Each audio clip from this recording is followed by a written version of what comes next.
Hello, welcome back my YouTube family and all student. तो कैसे हैं आप सभी? आई होप सभी बहुत अच्छे से होंगे और सभी अपनी बहुत अच्छे तैयारी कर रहे होंगे। आप सभी को गुड मॉर्निंग, राधे राधे, जय श्री राम। तो स्टूडेंट, आप सभी का स्वागत है आप सभी के प्यारे यूट्यूब चैनल रिजल्ट तक पर। अब हम करेंगे तैयारी जीत की। तो जैसा कि आप सभी को पता है कि बज चुके हैं सुबह के 10 बजे। हम एडुटेरिया की जो हमने टेस्ट सीरीज चलाई हुई है 5000 क्वेश्चन की, आज हमारा टेस्ट नंबर जो है वो 17वें नंबर का टेस्ट पेपर है और हम 16 टेस्ट पेपर कर चुके हैं। आप सभी ने भी 16 के 16 टेस्ट पेपर कर लिए होंगे और काफ़ी अच्छे से आपको बेनिफिट भी हुआ होगा और आपने अपने अंदर इम्प्रूवमेंट भी देखा होगा। इसके अंदर हम टॉप 50 क्वेश्चन आपके साथ डिस्कस करते हैं। ये टॉप 50 क्वेश्चन जो होते हैं ये ऑल ओवर जीके जीएस का सेक्शन को कवर करते हुए होते हैं। आप चाहे किसी भी एग्जाम की तैयारी कर रहे हैं, अगर आपको जीके जीएस की प्रैक्टिस करनी है तो आपके लिए बहुत अच्छा प्लेटफॉर्म है, बहुत ही अच्छी आपके लिए टेस्ट सीरीज चलाई गई है। तो चलिए, आप सभी को ये जो इंट्रोडक्शन देना था ये हो गया, हमको ज़्यादा टाइम वेस्ट नहीं करना है। अगर आपको चैनल पर जुड़कर अच्छा लगे और आपको ये कन्फर्म फील होए कि हाँ, हम जिस प्लेटफॉर्म पर जुड़े हैं ये हमारे लिए अच्छा है, तो आप इसको चैनल को सब्सक्राइब जरूर करना, बेल आइकन को प्रेस कर लेना, कोई भी इन्फॉर्मेशन। और आपको एक और बात बता दूं कि शाम को 6 बजे हमारा यूपी पुलिस कांस्टेबल री एग्ज़ाम 2024 के लिए घटना चक्र की टॉप सीरीज चल रही है, जहां पर मैंने आपको 8 टेस्ट पेपर दे दिए हैं। वहाँ पर मैंने टॉप 75 क्वेश्चन आपके साथ डिस्कस किए हैं और मानसिक अभिरुचि पर 1 घंटा 48 मिनट की क्लास आ चुकी है। अगर आपने वो क्लास भी नहीं की है तो आप वो भी क्लास कर लीजिएगा, क्योंकि यूपी पुलिस में 10 क्वेश्चन आपको मेंटल एबिलिटी से मिलने वाले हैं। उसमें मैंने ऑल ओवर सेक्शन के टॉप 150 क्वेश्चन आपके साथ डिस्कस किए हैं, मैराथन क्लास थी, तो वो भी आप कर सकते हैं। और ये जो सेक्शन हमारा होता है ये तो हमारे ऑल एग्जाम के लिए होता है, जिसमें हम क्या है आज 17वें नंबर का टेस्ट पेपर करने जा रहे हैं। और आप सभी ने 16 के 16 टेस्ट पेपर लगा लिए होंगे। हम डेली एक टेस्ट करते हैं, रोज़ सुबह 10 बजे होता है। आज हमारा टेस्ट जो है 17वें नंबर का है, जो मैंने आपको बता दिया है। और आप वनडे एग्जाम के लिए भी कर सकते हैं। और आप देख सकते हैं ये all PCS, BPSC, BPSC, SSC, railway, banking, GDS, NDA एवं अन्य सभी प्रतियोगी परीक्षाओं के लिए बहुत ही अच्छा टेस्ट पेपर है। तो चलिए, ये हो गया इंट्रोडक्शन। मैं आप सभी की दोस्त अभिलाषा राजपूत। चलिए चलते हैं हम अपने टेस्ट पेपर की तरफ, देखते हैं पहला क्वेश्चन हमारे स्क्रीन पर क्या है। तो स्टूडेंट, पहला क्वेश्चन आप सभी को आपकी स्क्रीन पर दिखाई दे रहा होगा। क्वेश्चन को बहुत अच्छे से पढ़ना है और पढ़ने के साथ इसका सहज से अपना आंसर भी आपको नोट करना है। और टॉप 50 क्वेश्चन में से आप कितना कर पाते हैं वो भी आपको कमेंट बॉक्स में लास्ट में बता देना है। तो पहला क्वेश्चन मैं आप सबके सामने पढ़ने जा रही हूँ। पहले क्वेश्चन पढ़ेंगे, उसके बाद पढ़ेंगे ऑप्शन, और मैं आपको समय भी दूंगी, तब मैं इसका आंसर बताऊंगी। तो पहला क्वेश्चन आप सभी के सामने है कि निम्नलिखित में से कौन सा राज्य पड़ोसी देश भूटान के साथ सीमा साझा करते हैं? यानी कि भारत के वे कौन से पड़ोसी राज्य हैं जो हमारा पड़ोसी देश है भूटान, उसके साथ वे अपनी बाउंड्री शेयर करते हैं। तो चलिए, ऑप्शन है आपके पास असम, ऑप्शन है पश्चिम बंगाल, ऑप्शन अरुणाचल प्रदेश और ऑप्शन है इनमें ये सभी। तो भूटान से सीमा लगाने वाले कौन कौन से राज्य हैं? तो असम भी क्या है, भूटान से सीमा लगाता है, पश्चिम बंगाल भी भूटान से सीमा लगाता है, अरुणाचल प्रदेश भी भूटान के सीमा लगाता है। तो कहने का मतलब हो गया ऑप्शन नंबर डी है ये हमारे क्वेश्चन का राइट आंसर हो जाएगा। यानी कि ये तीनों के तीनों जो है राज्य हैं ये भूटान के साथ सीमा अपनी साझा करते हैं। और साथ में अगर मैं आपको डिटेल में बता दूँ, इसको मैं रफ कर देती हूँ, ये सभी आंसर हो जाएगा। और साथ में सिक्किम एक ऐसा स्टेट है जो ये भी इसके साथ है, भूटान के साथ अपनी सीमा लगाता है। तो ऑप्शन नंबर के डी राइट आंसर हो जाएगा। चलिए बढ़ते हैं क्वेश्चन नंबर 2 की तरफ। अरावली पहाड़ियों के पश्चिमी छोर से निम्न में से कौन सी नदी निकलती है? लूनी नदी, माही नदी, बनास नदी और ए और बी दोनों। तो अरावली जो पहाड़ियाँ हैं और पश्चिमी छोर से निम्न में से कौन सी नदियाँ निकलती हैं, आपको बताना है क्वेश्चन नंबर 2 का राइट आंसर। तो जल्दी से क्वेश्चन नंबर 2 का राइट आंसर कीजिएगा। तो आप बताएंगे लूनी नदी भी निकलती है और माही नदी भी निकलती है। तो ये हो जाएगा हमारा ऑप्शन नंबर के डी, ए और बी दोनों। लूनी नदी एक ऐसी नदी है जो राजस्थान में निकलती है और राजस्थान के ही स्थलों में विलुप्त हो जाती है। तो लूनी नदी ऐसी नदी है। पहले तो ये जो लूनी नदी निकलती है पहले तो ये मीठी होती है, लेकिन जब ये रेगिस्तान में आगे की तरफ बढ़ती रहती है, दलदली भूमि में आ जाती है, कच्छ के रण में, तो वहाँ पर क्या है ये लवण वाली हो जाती है। आपको पता होगा अरावली पर्वत सबसे भारत का सबसे प्राचीनतम पर्वत है, सबसे पुराना है और इसको अवशिष्ट पर्वत भी कहते हैं, क्योंकि अब ये क्या है बहुत ज़्यादा से इसका क्या है निक्षेपण हो गया है। तो चलिए, ये थी कुछ डिटेल। और ये कहाँ पड़ता है? राजस्थान में माउंट आबू। इसकी माउंट आबू जो है पर्वत पर आपको पता होगा दिलवाड़ा का जैन मंदिर भी है और गुरु शिखर जो है इसकी सबसे ऊँची चोटी है। चलिए बढ़ते हैं नेक्स्ट स्लाइड पर। क्वेश्चन नंबर 3 आपकी स्क्रीन पर आ गया है कि सैंडल पीक अवस्थित है कहाँ पर? ग्रेट निकोबार पर, उत्तरी अंडमान पर, मध्य अंडमान पर और दक्षिणी अंडमान पर। तो आप बताएंगे क्वेश्चन नंबर 3 का राइट आंसर क्या हो जाएगा। तो क्वेश्चन नंबर 3 का राइट आंसर हो जाएगा ऑप्शन नंबर के बी, क्योंकि सैंडल पीक अंडमान निकोबार की सबसे ऊंची चोटी है, और सबसे ऊंची चोटी है, लेकिन कौन से अंडमान पे आती है, उत्तरी पे आती है, ग्रेड पे आती है, मध्य पे आती है। तो आप बताएंगे कि उत्तरी अंडमान पे स्थित है, तो ऑप्शन नंबर के भी राइट आंसर हो जाएगा। स्टूडेंट, अगर एग्जामिनरों को क्वेश्चन टफ बनाना होता है तो क्या है, वो वहाँ की छोटी से छोटी चीज़ें भी पूछ सकता है। अगर कोई भी आपसे पूछेगा कि सैंडल पीक कहाँ पर अवस्थित है, तो हर बच्चा बता देगा कि वो अंडमान निकोबार में पड़ती है, लेकिन कुछ बच्चे ही बता पाएंगे कि वो उत्तरी अंडमान में अवस्थित है। तो इसलिए ये टेस्ट पेपर आपके लिए बहुत ही इंपॉर्टेंट है। बढ़ते हैं क्वेश्चन नंबर 4 की तरफ। दिए गए विकल्पों में कौन कृष्णा नदी की सहायक नदी नहीं है? अमरावती, पंचगंगा, मूसी और पेनगंगा। तो कृष्णा की जो सहायक नदी नहीं है, आप बताएंगे कमेंट करके। तो क्वेश्चन नंबर 4 का राइट आंसर हो जाएगा पेनगंगा क्या है, कृष्णा की सहायक नदी नहीं है। पेनगंगा, बेनगंगा, दूधी गंगा ये जो होती हैं ये गोदावरी की सहायक नदी है। तो ऑप्शन नंबर के डी राइट आंसर हो जाएगा। चलिए बढ़ते हैं नेक्स्ट स्लाइड पर। क्वेश्चन नंबर 5 आप सबकी स्क्रीन पर फिर से है कि भारत के किस क्षेत्र में अत्यधिक असिंचित खेती की जाती है? आप बताएंगे गंगा का मैदान में, कोरोमंडल क्षेत्र में, दक्कन का पठार में, या इनमें से कोई नहीं। स्टूडेंट, असिंचित खेती का मतलब होता है कि जहाँ पर क्या सिंचाई के हमारे पास साधन नहीं है, तो कहाँ पर हम अत्यधिक मात्रा में असिंचित खेती करते हैं। तो आप बताएंगे क्वेश्चन नंबर 5 का राइट आंसर करके। तो आप बताएंगे दक्कन का पठार में हम क्या है, असिंचित खेती करते हैं। और दक्कन का पठार आपको पता होगा, अगर मैं भारत का नक्शा कुछ इस प्रकार से बनाऊं तो दक्कन का पठार आपको यहाँ मिलता होगा। तो ये मिलता है दक्कन में, साउथ में मिलता है, तो इसको हम दक्कन का पठार भी कह देते हैं। तो चलिए, ये तो हो गया हमारा राइट आंसर ऑप्शन नंबर के सी। बढ़ते हैं आगे की तरफ। क्वेश्चन नंबर 6 है, उत्तरी मैदानों में चलने वाली गर्म और शुष्क हवाएं जो पंजाब से लेकर बिहार, दिल्ली व पटना के बीच में तीव्र होती हैं, पूर्वैया, नॉर्वेस्टर, गैम्बो सावर या लू। तो स्टूडेंट, क्वेश्चन नंबर 6 का जो राइट आंसर हो जाएगा, आप मुझे बताएंगे लू। स्टूडेंट, आपको पता होगा हमारे हमारा भारत का पश्चिमी भाग होता है, जैसे उत्तर प्रदेश, पंजाब हो गया, इधर हो गया हमारा बिहार हो गया, दिल्ली हो गया, तो इधर क्या है आपको पता होगा लू चलती हैं। अगर कभी कभी आपसे ये पूछ लेता है कि लू और कौन कौन से देश में चलती है, तो पाकिस्तान और भारत में चलने वाली जो गर्मियों में चलने वाली गर्म और शुष्क हवाएं होती है, इसको हम लू कहते हैं। तो ऑप्शन नंबर के डी राइट आंसर हो जाएगा। चलिए बढ़ते हैं अपने नेक्स्ट क्वेश्चन की तरफ। आई होप आप सभी के क्वेश्चन अभी तक सही जा रहे होंगे, क्योंकि क्वेश्चन अभी तक कोई भी हार्ड नहीं आया है जो आपकी अप्रोच से परे हो। चलिए बढ़ते हैं नेक्स्ट स्लाइड पर। क्वेश्चन नंबर आपके पास 7 आपकी स्क्रीन पर है, झट से पढ़िएगा और फट से इसका आंसर दीजिएगा। निम्नलिखित में से कौन सी विशेषताएं विकासशील या विकसित देशों के समान नहीं होती हैं? यानी कि कौन सी ऐसी विशेषताएं हैं जो विकासशील या विकसित देशों के समान नहीं होती है? ऑप्शन नंबर 1 है उत्पादकता के निम्न स्तर होते हैं, तकनीकी उन्नत होती है, निम्न प्रति व्यक्ति सकल राष्ट्रीय उत्पाद होते हैं, या पूंजी की कमी होती है। तो कौन सी विशेषता ऐसी इसमें नहीं दी गई है जो विकसित या विकासशील देशों के समान नहीं होती हैं? तो क्वेश्चन नंबर 7 का आप मुझे बताएंगे राइट आंसर करके। तो आप बताएंगे जो विकसित और विकासशील देश होते हैं, पता है वहाँ पर उन्नति क्या है, वहाँ जो टेक्निकल जो होती है ना उन्नति, वो वहाँ पर समान नहीं होती है। तो ऑप्शन नंबर की भी राइट आंसर हो जाएगा विकसित और विकासशील देशों में। चलिए बढ़ते हैं क्वेश्चन नंबर 8 की तरफ। क्वेश्चन नंबर 8 है कि जीएसटी किस प्रकार का कर है? अप्रत्यक्ष कर है, प्रत्यक्ष कर है, निगम कर है, या इनमें से कोई नहीं। तो स्टूडेंट, क्वेश्चन नंबर 8 का आप मुझे बताएंगे कि जो जीएसटी है वो किस प्रकार का टैक्स है? तो आप बताएंगे जीएसटी जो है इनडायरेक्ट टैक्स है। तो question number A right answer हो जाएगा। चलिए जीएसटी से कुछ पॉइंट मैं आपके सामने रख देती हूँ, आप सभी का रिवाइज भी हो जाएगा।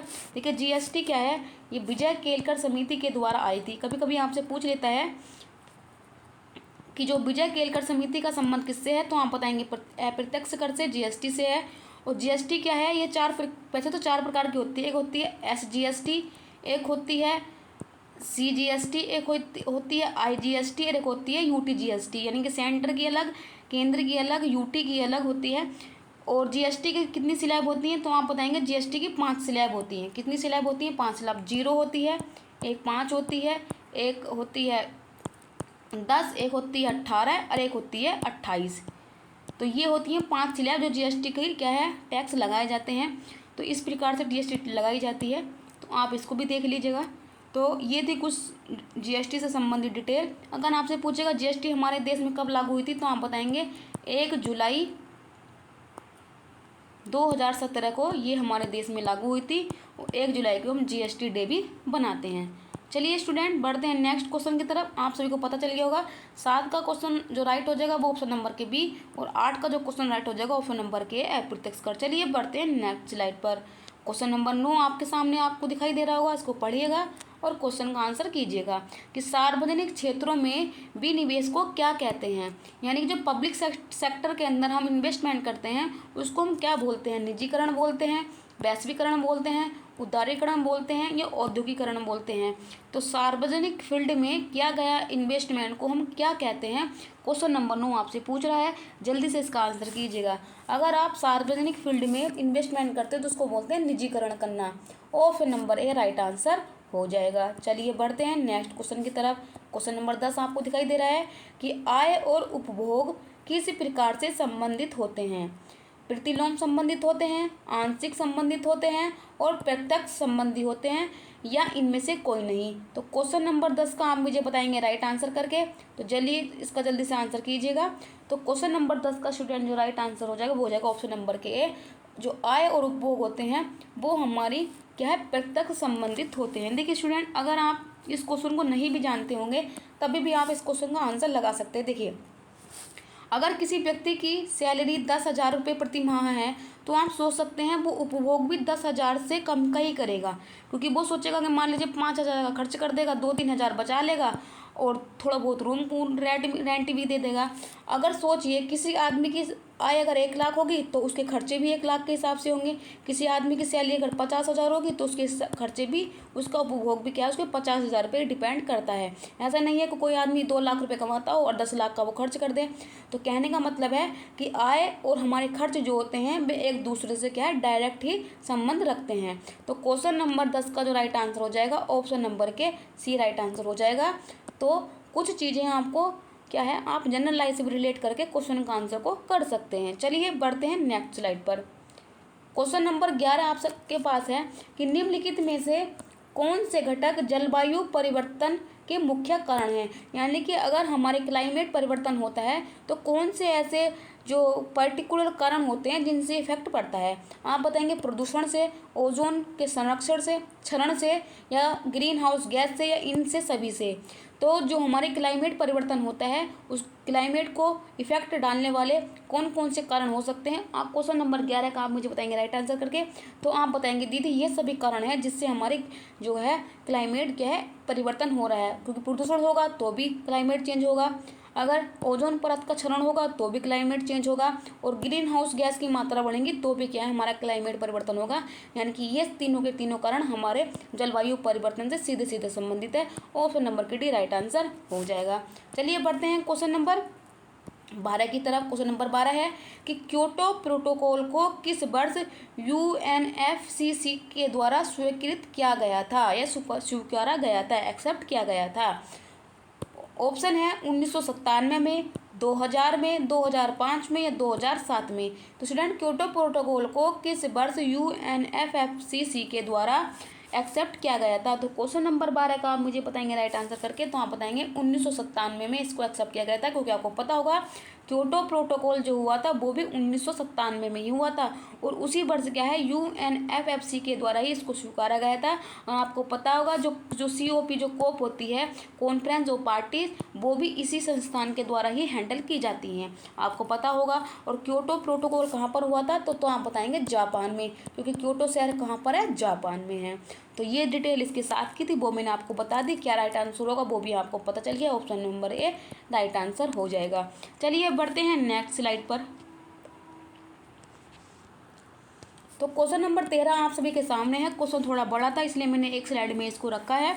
तो आप बताएंगे कौन सा सुमेलित है, इनको सुमेलित करने हैं। एक तरफ दिए है राष्ट्रीय उद्यान, और वो राष्ट्रीय उद्यान किस किस स्टेट में इस्टेब्लिश्ड है वहीं आपको बताने हैं। तो चलिए पहले इन क्वेश्चन को मिलान करते हैं। पहले आता है सिमलीपाल। आपको पता होगा सिमलीपाल कहाँ है, आप बताएंगे उड़ीसा में है। गिर राष्ट्रीय उद्यान कहाँ है? गिर गैस है, गिर और गैस है, गुजरात हो जाएगा। जिम कार्बेट कहाँ है? उत्तराखंड में। पहले इसका नाम हेली था, हेली के बाद जिम कार्बेट किया गया, लेकिन वर्तमान में इसका नाम फिर से परिवर्तन करके रामगंगा राष्ट्रीय उद्यान कर दिया गया है। और सरिस्का राष्ट्रीय उद्यान कहाँ है आप बताएंगे?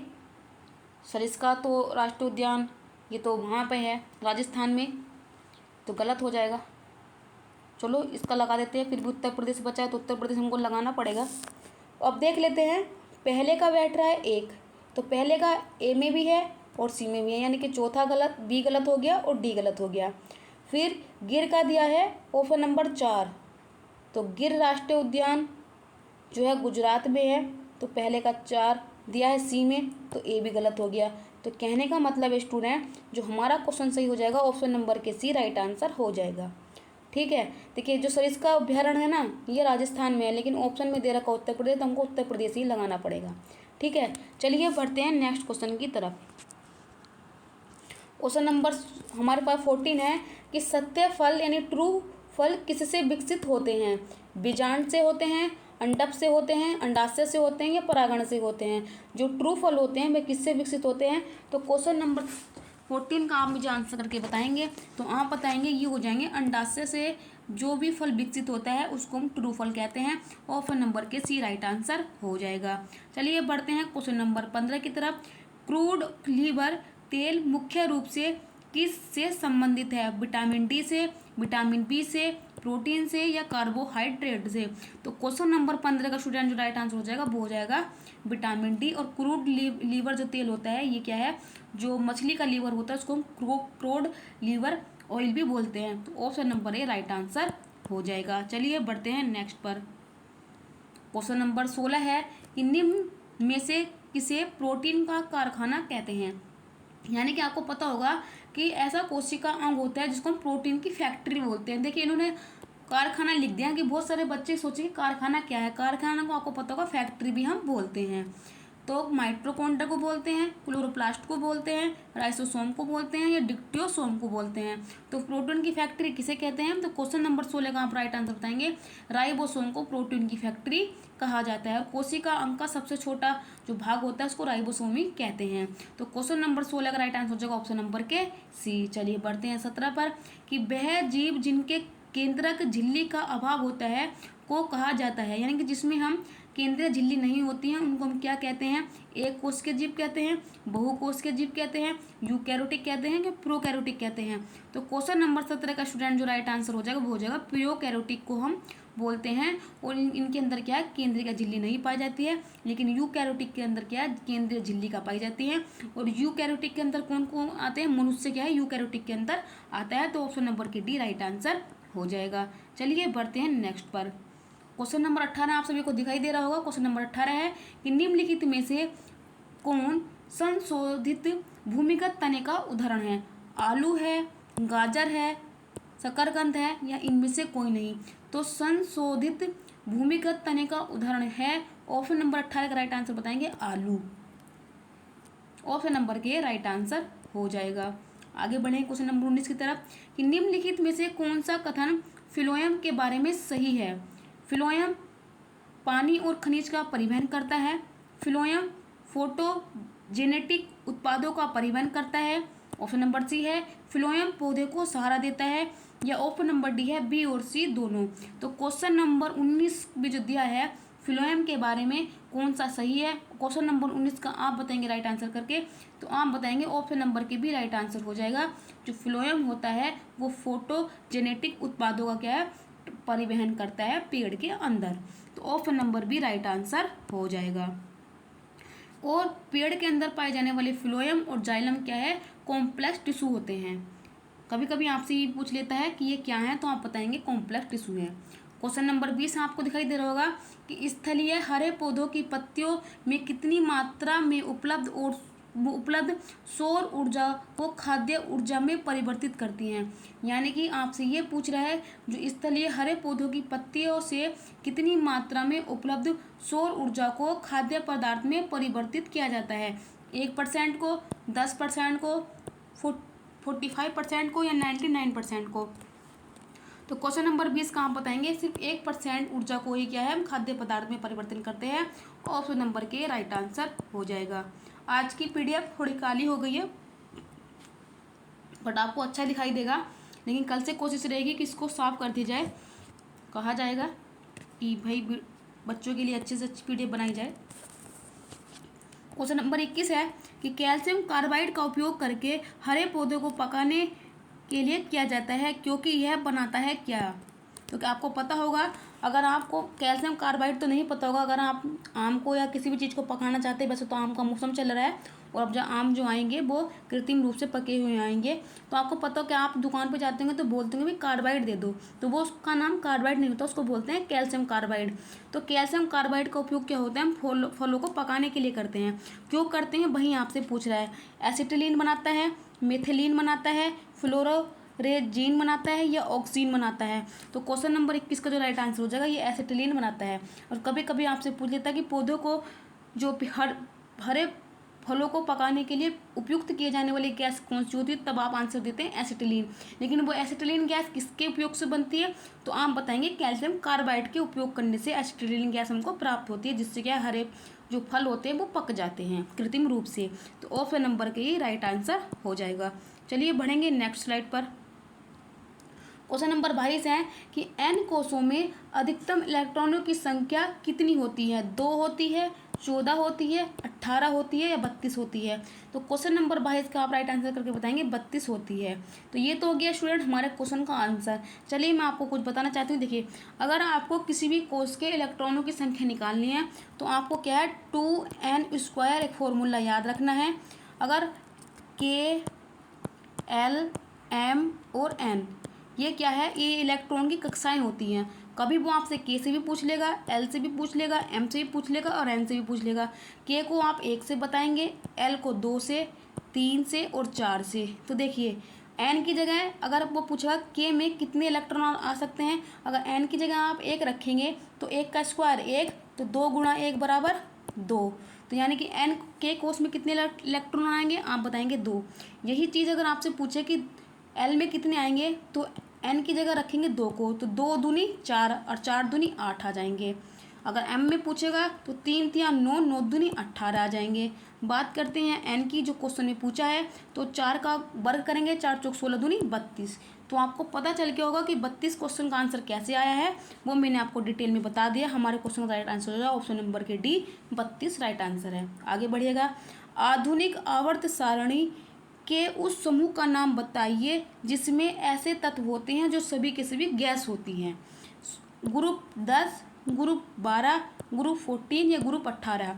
तो आधुनिक आवर्त सारणी जो है, जो मोज़ले की बनाई हुई है, उस समूह का आपको नाम बताना है जिसमें क्या है, सभी के सभी तत्व क्या है, गैसेस पाई जाती हैं। तो क्वेश्चन नंबर 23 का आप बताएंगे जो समूह 18 होता है, जिसको हम अकेला गैस भी बोलते हैं, शून्य वर्ग भी बोलते हैं। तो समूह 18 में आपको पता होगा ये सारी की सारी जितनी भी होती है वो सभी अकेला गैस ही होती हैं और उसको गैस का ही समूह बोलते हैं। तो क्वेश्चन नंबर 23 का जो राइट आंसर हो जाएगा ऑप्शन नंबर के डी। चलिए बढ़ते हैं नेक्स्ट क्वेश्चन की तरफ। नेक्स्ट क्वेश्चन में क्वेश्चन नंबर 24 है कि प्रेरक वो रासायनिक पदार्थ होते हैं जो जल में घुलकर मुक्त करते हैं क्या। हाइड्रोजन 1-, हाइड्रोजन माइनस, OH की पावर 2- या OH-। जो प्रेरक होते हैं वो रासायनिक भी होते हैं, रासायनिक पदार्थ होते हैं जो जल में घुलकर क्या मुक्त करते हैं। तो क्वेश्चन नंबर 24 का आप बताएंगे राइट आंसर करके, वो OH- क्या है, रिलीज करते हैं अपने अंदर से, इसलिए उनको प्रेरक बोलते हैं। तो क्वेश्चन नंबर 24 का राइट आंसर हो जाएगा ऑप्शन नंबर के डी। बढ़ते हैं नेक्स्ट क्वेश्चन पर। स्थितिज ऊर्जा के प्रबंध में निम्नलिखित में से कौन सा कथन सत्य नहीं है। स्थितिज ऊर्जा क्रियाशील ऊर्जा है, ऑप्शन नंबर बी है ऊंचाई में परिवर्तन होने पर स्थितिज ऊर्जा में परिवर्तन नहीं होता है, या ऑप्शन नंबर सी है स्थितिज ऊर्जा संचित ऊर्जा नहीं है, या ऑप्शन नंबर डी है यह जितने भी कथन दिए हैं वो सबके सब गलत हैं। तो स्थितिज ऊर्जा के प्रबंध में निम्नलिखित में से कौन सा कथन असत्य है, आप बताएंगे क्वेश्चन नंबर 25 का मुझे राइट आंसर। तो आप बताएंगे ये सारे के सारे ही कथन असत्य दिए हुए हैं, क्योंकि देखिए स्थितिज ऊर्जा क्रियाशील ऊर्जा नहीं होती हैं, ऊंचाई बढ़ेगी या घटेगी तो स्थितिज ऊर्जा में परिवर्तन अवश्य होगा, और स्थितिज ऊर्जा एक संचित ऊर्जा होती है। आप कहेंगे मैडम कैसे, दीदी कैसे। तो देखिए जो बांध के अंदर हम पानी को इकट्ठा कर देते हैं, तो कभी कभी क्वेश्चन आपसे ये पूछता है कि जो बांध में एकत्र पानी जो इकट्ठा होता है उसमें किस प्रकार की ऊर्जा होती है, तो उसमें क्या है स्थितिज ऊर्जा होती है। तो हमने पानी को संचित कर दिया है, यानी कि वो पानी इकट्ठा हो गया है, अब वो पानी में कोई चहल पहल थोड़ी ना है। अगर हम उसको जब टरबाइन में खोल देंगे उसको बांध को, तभी ना उसमें स्थितिज ऊर्जा क्यों है, कन्वर्ट हो जाएगी गतिज ऊर्जा में। तो स्थितिज ऊर्जा कैसी होती है, संचित ऊर्जा होती है, ये इकट्ठी हुई ऊर्जा होती है। तो क्वेश्चन नंबर 25 का जो राइट आंसर हो जाएगा ऑप्शन नंबर के डी। कैसे ऑप्शन सही हो सकते थे वो भी मैंने आपको एक्सप्लेन कर दिया, और आई होप, मुझे लगता है कि आपको बहुत अच्छे से समझ में आया होगा स्थितिज यानी कि पोटेंशियल एनर्जी के बारे में। चलिए बढ़ते हैं नेक्स्ट स्लाइड पर। क्वेश्चन नंबर 26 आपके सामने इस प्रकार से है कि निम्न में से कौन सी तरंग अनुप्रस्थ तरंगे नहीं है। ऑप्शन नंबर 1 है स्थिर जल में पत्थर फेंकने से उत्पन्न तरंग। ऑप्शन नंबर बी है भूकंपीय तरंगों में एस तरंगे। या ऑप्शन नंबर डी है डोरो युक्त यंत्रों में उत्पन्न तरंगे, जिसमें सितार होता है, गिटार आता है, वीणा आती है। ऑप्शन नंबर डी है सर्पिलाकार स्प्रिंग में उत्पन्न तरंगे। तो अनुप्रस्थ तरंगे कौन सी नहीं है। तो क्वेश्चन नंबर 26 का आप मुझे बताएंगे राइट आंसर करके। तो आप बताएंगे जो सर्पिलाकार जो वो होता है स्प्रिंग, उससे जो उत्पन्न तरंगे होती है वो अनुप्रस्थ तरंगे नहीं होती हैं। ऑप्शन नंबर के D right answer. Question number 27 है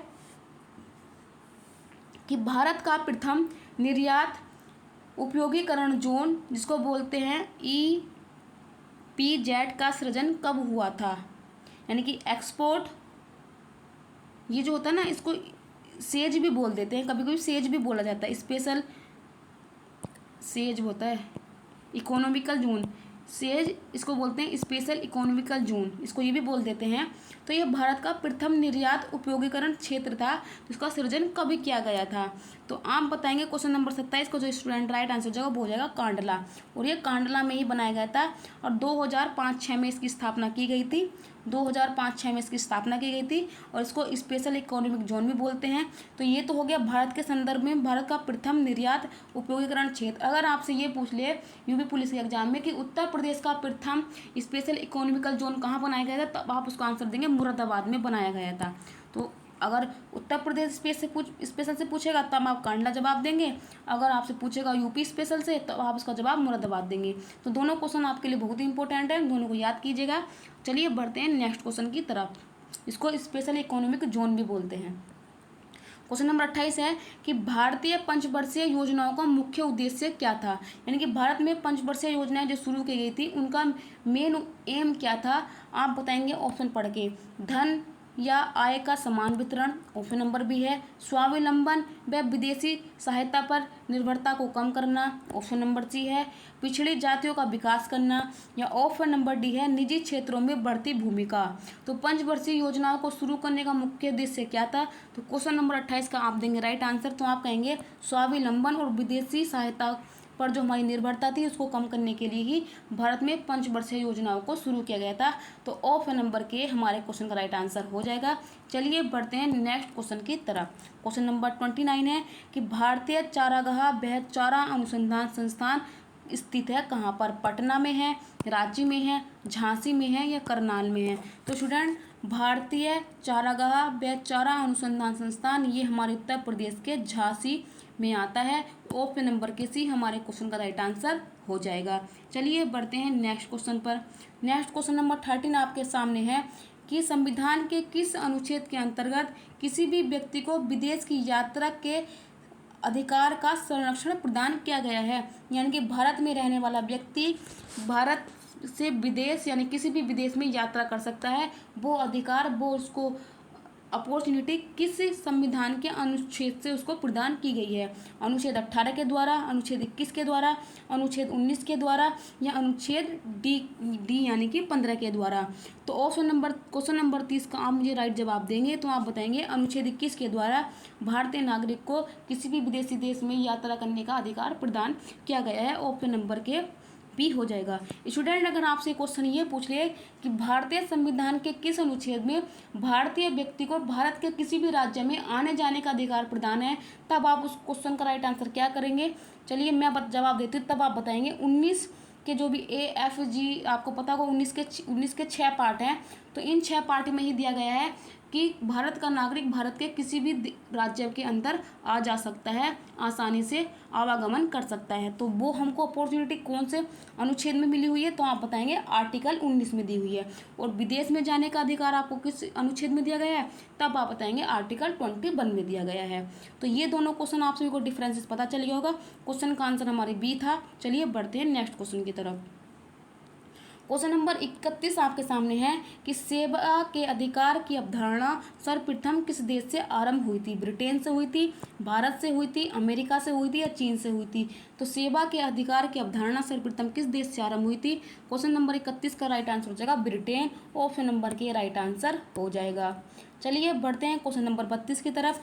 भारत के राष्ट्रपति अपनी शक्तियों का उपयोग करते हैं प्रधानमंत्री के द्वारा, सीधे अथवा अपने अधीनस्थ अधिकारियों के द्वारा, मंत्रियों के द्वारा या मंत्रिमंडल के द्वारा। तो राष्ट्रपति के पास जितनी भी पावर होती है उनका उपयोग वो किस प्रकार से करते हैं? तो क्वेश्चन नंबर 32 का राइट आंसर हो जाएगा ऑप्शन नंबर के बी, वे सीधे अथवा अपने अधीनस्थ अधिकारियों के द्वारा ही अपनी शक्तियों का क्या है उपयोग करते हैं। ऑप्शन नंबर के बी राइट आंसर। चलिए बढ़ते हैं नेक्स्ट क्वेश्चन की तरफ। क्वेश्चन नंबर 33 आपके सामने आ गया है। निम्नलिखित में से कौन सा एक गैर संवैधानिक निकाय है?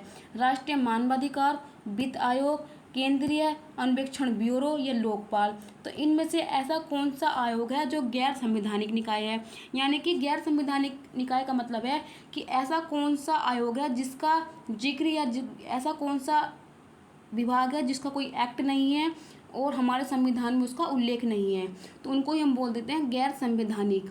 तो क्वेश्चन नंबर 33 का स्टूडेंट जो राइट आंसर हो जाएगा वो हो जाएगा 1, 3 और 4। ये क्या है? ये गैर संवैधानिक है, क्योंकि आपको पता होगा वित्त आयोग जो आता है वो हमारे आर्टिकल 280 के अंतर्गत आता है और भाग 5 में इसका वर्णन।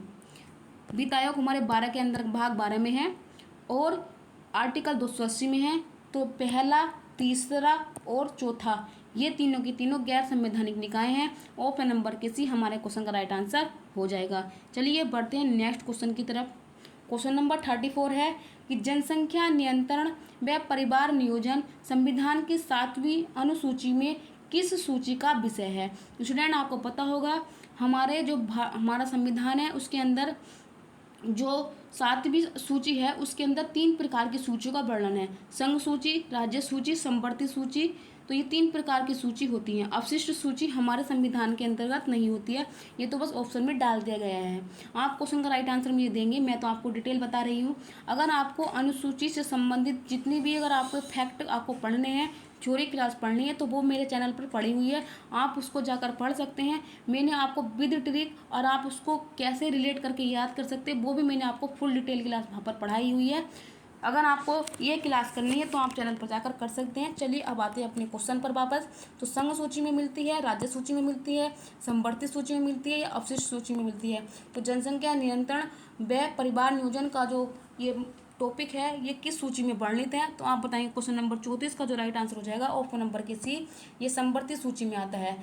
समवर्ती सूची वो सूची होती है जिसपे केंद्र और राज्य अपने अपने लिए कानून बनाते हैं। संघ सूची वो सूची होती है जिसपे सिर्फ सेंट्रल गवर्नमेंट ही अपना कानून बनाती है। राज्य सूची वो सूची होती है जिसपे क्या है स्टेट गवर्नमेंट अपने कानून बनाती है। और समवर्ती सूची पर दोनों ही सेंटर और स्टेट मिलकर के कानून बनाते हैं। तो option number C right answer हो जाएगा। चलिए बढ़ते हैं क्वेश्चन नंबर 35 की तरफ। राज्य सरकार का कार्यकारी अधिकारी संवैधानिक प्रमुख कौन होता है? राज्यपाल होता है, मुख्यमंत्री होता है, उच्च न्यायालय के मुख्य न्यायाधीश होते हैं या मुख्य सचिव होता है? तो राज्य सरकार का कार्यकारी अधिकारी और संवैधानिक प्रमुख कौन होता है? तो क्वेश्चन नंबर 35 का राइट आंसर हो जाएगा ऑप्शन नंबर के ए, राज्यपाल होता है। जिस प्रकार केंद्र में राष्ट्रपति होता है प्रमुख अधिकारी, लेकिन काम की देखरेख प्रधानमंत्री जी करते हैं, लेकिन काम किसके नाम पर होते हैं? राष्ट्रपति के। ऐसे ही राज्य में राष्ट्रपति का प्रतिनिधित्व राज्यपाल करता है। तो ऑप्शन नंबर के राइट आंसर हो जाएगा। बढ़ते हैं नेक्स्ट क्वेश्चन की तरफ। क्वेश्चन नंबर 36 आप सभी के सामने है कि निम्नलिखित में से किस समिति या आयोग ने न्याय पंचायत की गठन करने की सिफारिश की थी? बलवंत राय मेहता समिति, अशोक मेहता समिति, ML सिंघवी समिति या BPR राव समिति? तो किस समिति या आयोग ने कहा था कि न्याय पंचायत का गठन की सिफारिश की गई थी? तो क्वेश्चन नंबर 36 का स्टूडेंट जो राइट आंसर हो जाएगा ऑप्शन नंबर के बी, अशोक मेहता समिति ने ये सिफारिश की थी कि न्याय पंचायत गठन की सिफारिश की थी इनके द्वारा कि गठन किया जाए। तो क्वेश्चन नंबर 36 का राइट आंसर हो जाएगा ऑप्शन नंबर के बी, अशोक मेहता समिति। अगर आपको पता हो बलवंत राय मेहता के ही बेटे का नाम था अशोक मेहता, तो ये पिता और पुत्र हैं। आई होप कुछ बच्चों को तो पहली ही बार पता चल रहा होगा, लेकिन कुछ को तो पता होगा। क्वेश्चन नंबर 37 आप सभी के सामने है, क्वेश्चन का आंसर दीजिएगा। आगे हमारा क्वेश्चन आप सभी को बहुत पसंद है ये क्वेश्चन। सूची 1 का मिलान सूची 2 से कीजिए। एक तरफ दिए हैं संवैधानिक प्रावधान और दूसरे दिए हैं मानी कि स्रोत, यानी कि हमने ये जो शब्द हैं या जो भी विभाग है केंद्र है हमने किस किस संविधान से अडोप्ट किए हैं वही आपको बताना है। मंत्रिमंडल सरकार कहाँ से ली है, केंद्र राज्य संबंध कहाँ से लिए हैं, आपात उपबंध कहाँ से लिए हैं और मूल अधिकार आपने कहाँ से लिए हैं। तो क्वेश्चन नंबर 37 का स्टूडेंट जो राइट आंसर हो जाएगा आप मुझे बताएंगे। तो मंत्रिमंडल यानी कि संसद का प्रावधान हमने कहाँ से लिया, ब्रिटेन से लिया है। केंद्र राज्य संबंध आप बताएंगे ये हमने ब्रिटेन से लिए हैं। आपात उपबंध ये हमने जर्मनी के संविधान से लिए हैं और जर्मनी के संविधान को हम वाइमर संविधान भी कहते हैं। आप बताएंगे मूल अधिकार हमने अमेरिका के संविधान से मिले हैं।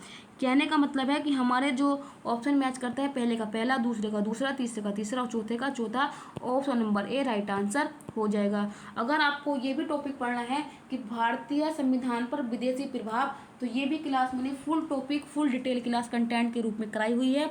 आप चैनल पर जाकर क्लास कर सकते हैं, आपका एक भी क्वेश्चन आउट ऑफ सिलेबस नहीं जाएगा। बढ़ते हैं नेक्स्ट क्वेश्चन की तरफ।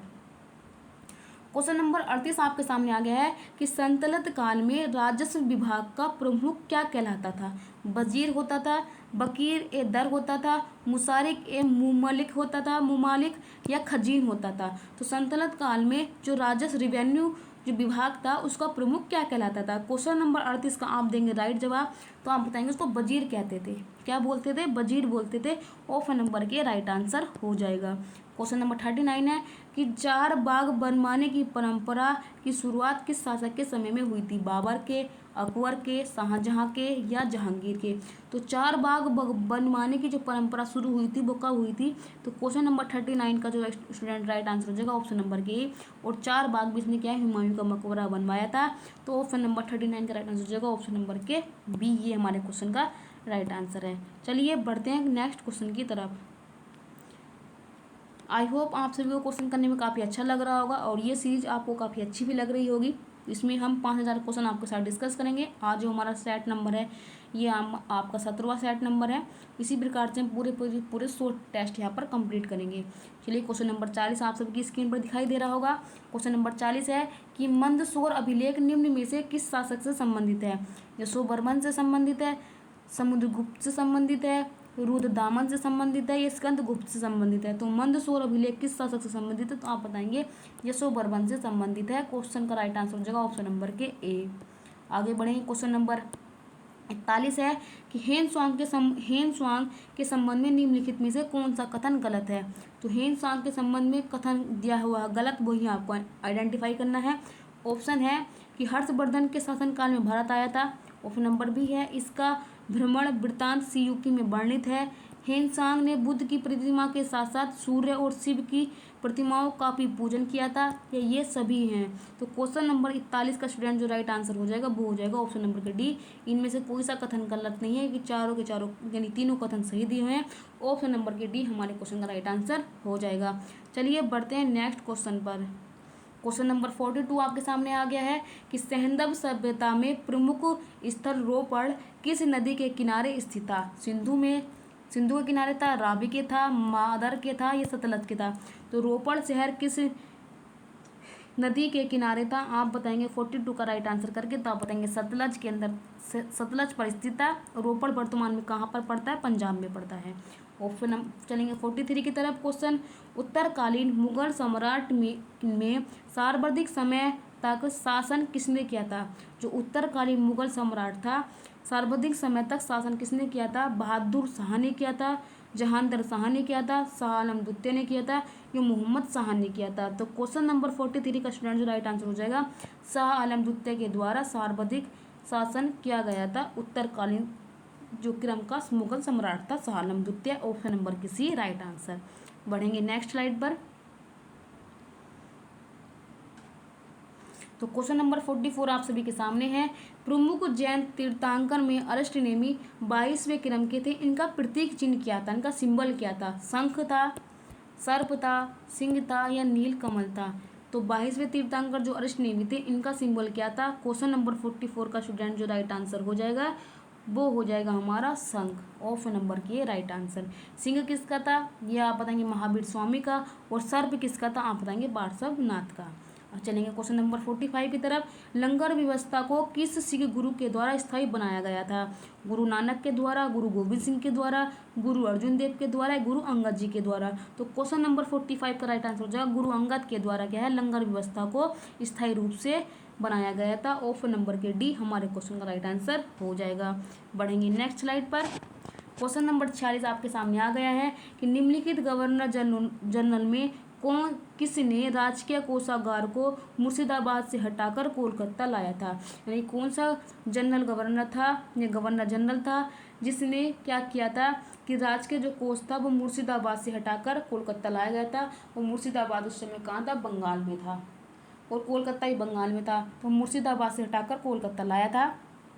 क्वेश्चन नंबर 46 का ऑप्शन है Warren Hastings, Lord Hasting, Lord Canning या लॉर्ड विलियम बेंटिक। तो लॉर्ड तो इनके नाम के आगे नहीं लगाएंगे, लेकिन बारन के नाम पे चलता है। हम तो कैनिंग बोलेंगे, विलियम बेंटिक बोलेंगे, हेस्टिंग बोलेंगे या बारन हेस्टिंग का।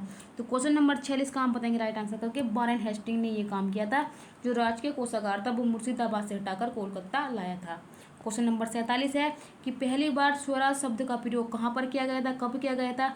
1896 में, 1906 में, 1907 में या 1911 में। तो पहली बार स्वराज शब्द का उपयोग कहाँ पर किया गया था? तो आप बताएंगे 47 का राइट आंसर करके 1906 में किया गया था। ऑप्शन नंबर के बी राइट आंसर हो जाएगा। बढ़ेंगे नेक्स्ट क्वेश्चन की तरफ। क्वेश्चन नंबर 48 आपके सामने है कि आर्थिक सहयोग और विकास संगठन का मुख्यालय कहाँ है?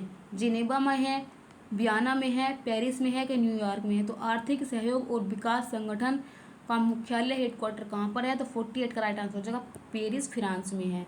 और फ्रांस पेरिस कौन सी नदी के किनारे है? तो आप बताएंगे यह सीन नदी के किनारे पर स्थित है। और एफिल टावर भी आपको कहाँ मिलेगा? पेरिस सीन में ही मिलेगा। चलते हैं 49 की तरफ। 49वीं समांतर रेखा किन दो देशों की अंतर्राष्ट्रीय सीमा रेखा है? यूएसए और कनाडा की, उत्तरी कोरिया और दक्षिणी कोरिया की, उत्तरी वियतनाम और दक्षिणी वियतनाम या ग्रीनलैंड या कनाडा। तो 49वीं समांतर रेखा किन दो देशों की अंतर्राष्ट्रीय सीमा रेखा है? तो 49 का स्टूडेंट राइट आंसर हो जाएगा यूएसए और कनाडा के मध्य में है। कौन सी? 49वीं समांतर रेखा। क्वेश्चन नंबर 49 का राइट आंसर हो जाएगा ऑप्शन नंबर के ए। आज का लास्ट क्वेश्चन आप सभी की स्क्रीन पर इस प्रकार से है। मैं उम्मीद करती हूँ कि आप इस क्वेश्चन का बहुत अच्छे से आंसर देंगे, क्योंकि फिजिक्स तो आप सभी ने पढ़ी होगी और फिजिक्स में सबसे पहला टॉपिक आपको मात्रक ही पढ़ाए जाते हैं। तो क्वेश्चन नंबर 50 आप सभी के सामने है कि निम्नलिखित में से कौन सी मूल राशि नहीं है? तापमान नहीं है, ज्योति तीव्रता नहीं है, द्रव्यमान नहीं है, आयतन नहीं है। स्टूडेंट आपको पता होगा हमारे पास 7 प्रकार की मौलिक राशियाँ होती हैं, और जितनी भी राशि होती हैं वो सभी इनसे व्युत्पन्न राशि होती हैं। तो ताप भी हमारी मूल है, ज्योति तीव्रता भी हमारी मूल है, द्रव्यमान भी मूल है, लेकिन आयतन क्या है? ये हमारी मूल राशि नहीं है। तो ऑप्शन नंबर के डी राइट आंसर हो जाएगा। तो ये थे आज के हमारे टॉप 50 क्वेश्चन। मैंने आपके लिए कुछ और भी यहाँ पर पॉइंट रखे थे, अगर आपके पास टाइम हो तो आप इसको देख लीजिएगा, वरना तो आप जा सकते हैं। तो कुछ ये टॉपिक जो थे हमारे, ये विजयनगर साम्राज्य से थे। मैंने सोचा क्यों ना मैं आपके सामने डिस्कस कर दूं, आपको वन लाइन में बता दूं। तो मैं पढ़ती रहूँगी, आप भी पढ़िएगा और समझिएगा। तो विजयनगर साम्राज्य के संस्थापक थे बिहारी और बुक्का ने की थी। विजयनगर राज्य की राजधानी हम्पी थी। इस वंश के शासक बुक्का प्रथम ने वेद मार्ग प्रतिष्ठक की उपाधि धारण की थी। देवराय फर्स्ट के शासन में इटली यात्री था निकोलो कोंटी, वो विजयनगर आया था। कभी कभी आपसे पूछ लेता है कि निकोलो कोंटी किसके शासन काल में आया था, तब आप जवाब देते हैं आप देवराय द्वितीय। ऐसे क्वेश्चन पूछता है कि अब्दुल रज्जाक जो फारसी राजदूत था वो किसके समय पे आया था, तो आप जवाब देते हैं देवराय द्वितीय के समय में। अगले आता है कि देवराय द्वितीय को जग बेटकर की उपाधि भी या संज्ञा भी दी गई थी। क्वेश्चन नंबर अगला आता है कि कृष्णदेव जो राय थे के शासन काल में पुत्र जो पुर्तगाली यात्री था डोमंग्यो पायस, वो भी विजयनगर आया था। तो ये 3 क्वेश्चन तो आपसे बहुत पूछे जाते हैं, जिसको मैंने हाईलाइट कर दिया है, आप इसको याद कर लीजिएगा। ये क्वेश्चन तो आपसे बहुत बार पूछा जाता है कि निकोलो कोंटी किसके दरबार में आया था, अब्दुल रज्जाक जो फारस का यात्री था वो भी कब आया था, किसके काल में आया था, ये भी पूछता है। और डोमिंगो पायस जो पुर्तगाल का यात्री था वो किसके शासन काल में आया था, ये भी आपसे पूछता है। अगला क्वेश्चन ये भी पूछा जाता है कि कृष्णदेव राय के ही दरबार में जो पुर्तगाली यात्री था बारबोबास, ये भी आया था कृष्णदेव राय के शासनकाल में। अगले तरफ बढ़ेंगे, आगे आपको दिया है, ये तो आपने पढ़ ली। अब आती है नेक्स्ट नीचे कि देवराय द्वितीय को ये तो उपाधि दी, ये भी पढ़ ली। आगे आता है हमारा ये वाला क्वेश्चन कि अच्युत राय के शासन काल में पुर्तगाल यात्री नुनीज विजयनगर में आया था। तो अच्युत होते इनके समय में जो आया था वो पुर्तगाली यात्री क्या था, नुनीज भी विजयनगर साम्राज्य में आया था। आगे बढ़ते हैं। आगे आपको दिया है जो मुगल शासक बाबर ने अपनी आत्मकथा में कृष्णदेव राय को भी भारत का सबसे शक्तिशाली शासक बताया था। जो मुगल शासक बाबर था, इसने अपनी आत्मकथा बाबरनामा लिखी थी। उस बाबरनामा में इसने कृष्णदेव राय को दक्षिण भारत का सबसे महानतम और शक्तिशाली शासक बताया है। अगला जो टॉपिक है आपके सामने कि कृष्णदेव राय के दरबार में तेलुगु साहित्य का प्रसिद्ध कवि रहते थे जिनको अष्टदिग्गज कहते थे।